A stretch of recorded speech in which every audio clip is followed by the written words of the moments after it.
Nail extension তো করছেন, এই ফলস নখগুলো কিভাবে তৈরি হয় জানেন?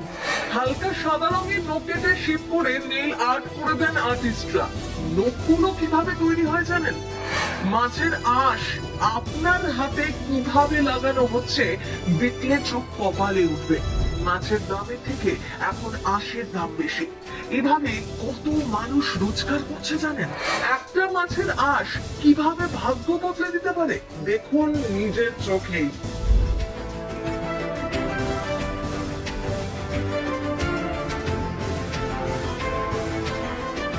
এভাবে কয়েক কেজি কেজি মাছের আঁশ ছাড়ানো হচ্ছে। মাছের থেকে আঁশের কদর বেশি কেন জানেন? দেখুন এই ভিডিওতে। ছোট মাছ তেমন এক্ষেত্রে কাজে লাগে না। বড় মাছ থেকে প্রথমে আঁশ ছাড়িয়ে রোদে শুকনো হয় প্রায় 1 মাস। রুই কাতলা মাছেরই আঁশ সংগ্রহ করা হয়। 20 কেজি মাছের আঁশ হয় প্রায় 5 কেজি। প্রতি কেজি বিক্রি হয় 70 থেকে 80 টাকায়।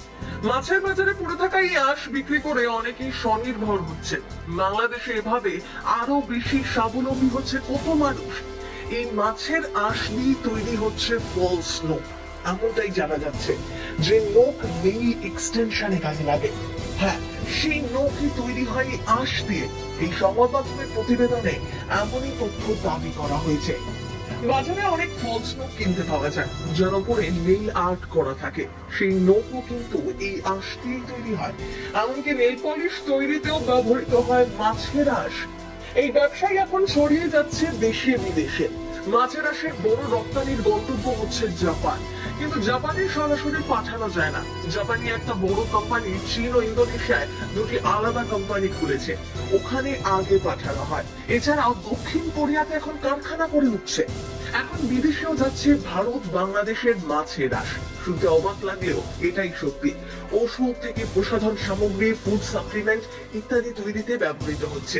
এমনকি কোলাজেন নামে একটি পণ্য বিক্রি হয় ইউরোপ ও আমেরিকার বাজারে।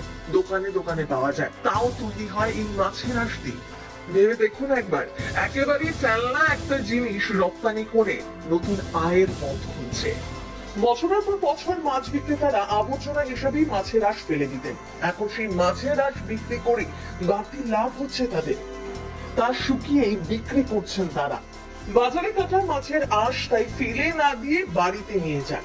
এরপর দিনের পর দিন রোদে শুকিয়ে তারপর বিক্রি করা হয়। ভেবে দেখুন, এভাবেই এক আবর্জনা রোজগারের পথ হয়ে দাঁড়াচ্ছে।